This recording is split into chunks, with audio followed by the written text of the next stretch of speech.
The LiquidFlow 30M comes complete with a built-in color touchscreen for various different inputs on things like flow rate, shot size, and ratio, amongst other things. When you turn the machine on, generally it starts with this screen. Sometimes you may have the fault active lamp comes on. So we'll turn the machine on, we'll disengage the emergency stop. When we press the reset button, if there's no fault on the machine, the fault will actually be removed. On this screen, you will see the first function at the top here is a number with a toggle button. We can toggle between different recipe functions. Now each recipe is a flow rate, a shot size, and a ratio. So if I toggle to 0, which is the first program that you can have, this system actually has 50 programs from 0 to 49. So we can toggle between these. Each of these programs will have a flow rate, a shot size, and a ratio, and this is what we call a recipe. So we can go through to number 2, enter that. Okay, this is program number 2. We have 25 cc's per minute. We have a shot amount of 50 cc's, and we have a ratio of 4:1. If we toggle back to 1, we can see this change. The shot flow rate is cc's per minute is 400. The shot amount in cc's is 70, and the ratio is 3.2:1. If we want to change this, generally we don't change the ratio unless you're changing material, but you have the option to do that. So here we can change this to 800, let's say, and it will automatically change the flow rate to 800, and then we can change the shot size. Let's say we want 120 cc's, so we enter this and it will enter 120 cc's. If we want, we can change the ratio. So we can change this, say 4.5:1, and it will change the ratio here as well. Each of these functions is actually saved under the recipe program. So here we have 1, and then we go back to 0 again. To 0, let's say, enter here. Test program, and that's what we have on our 0:1. So we can go number 2, number 3, oh, that's 23. So we'll clear that, go to 3. Enter that. You see on number 3 we have no program set at this moment in time. So you can click on the middle and you can select your program and it will come up, or you can toggle the buttons as well. Below this screen there is an anti-gel timer. Now this machine has a built-in anti-gel timer which will dispense after a certain time. We can turn this on and off. In this particular case the anti-gel is set to 10 seconds. We can turn this on, you can see it timing down, or we can turn it off.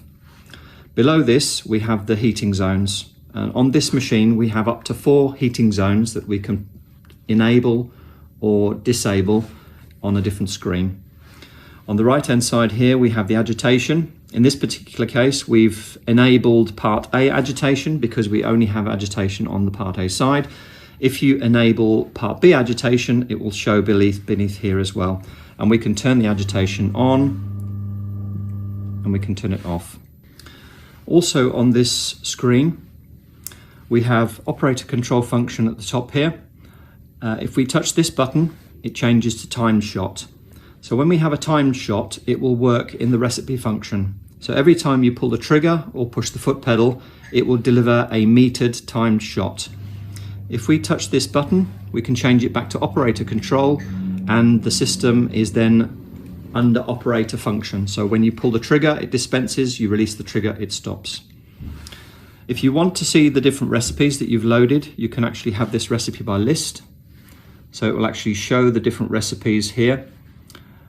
We have only loaded here 3 recipes: test program, program 1, and program 2. So the more programs you load, you can actually rename these, you can call them whatever you need. If it may be a component, you can actually put the component part number reference in here as well. And then we can exit, it takes you back to this screen. We have a service button. So you hit the service button, it will take you to a new screen where you can input the actual date. So this is the actual date and time that you need. We can input the next service date. Generally, the servicing is not by the amount of usage on the machine, but it is a time. So we input the current time and date, and we input the next service date. that will then enable the service light to come on after typically 6 months. We also have on this screen, we have a functions button here. If we touch this functions button, it will take us to the enable screen where we can add or remove the different options. So in here we have 4 heating zones. So if we turn the heating zone 4 off, we can turn heating zone 2 off if we wish, and then only heating zone 1 or heating zone 3 will be enabled. So we can turn them on or off on this screen. Likewise, here we have the low level sensors. We can turn them on and off again, variously. We have the agitators. So we have 1 agitator, 2 agitator, and we can turn these on and off. I turned agitator 2 off because we only have it on 1.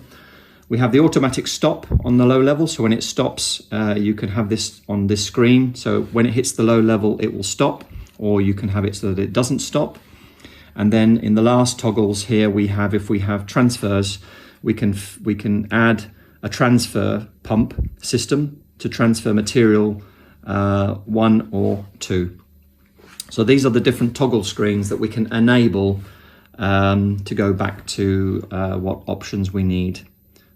When we go to the service screen, we've looked at the functions. There is an engineer screen. So when we go onto the engineer screen, we can set various things. This is actually the initial setup for the machine itself, so should never be touched by an operator. Really, it's the initial settings that we put into the machine. So this is factory set, but it can be changed. So we have in this box here, part A, we have the cc per hertz value. We have the cc per hertz value for the part B as well. The top section, the running hertz, we can't change, but we can change the cc hertz button. So we can go in, we can change what we need here, cancel that, and we can actually change what we need for the parameters.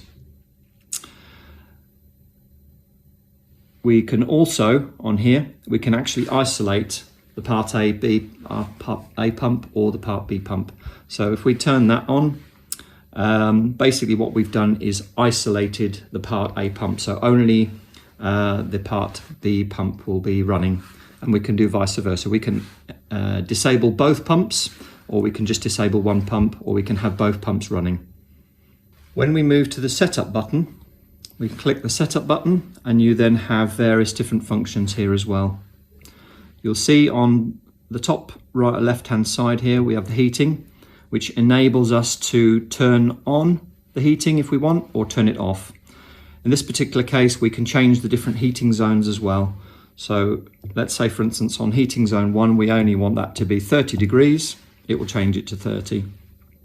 Maybe heating zone, we want to change that to 40. Heating zone 3, we may want that to 50. And then heating zone 4, we may want that to 60. So here we have the heating will increase 30, 40, 50, 60 if we want, but we can change these and we can enable them and turn them on and off as we wish. So that is the heating zone. If we connect the setup button, we move to the next section here, which is the word selection. If we click this one, we can select what we want to call the component 1 and the component 2.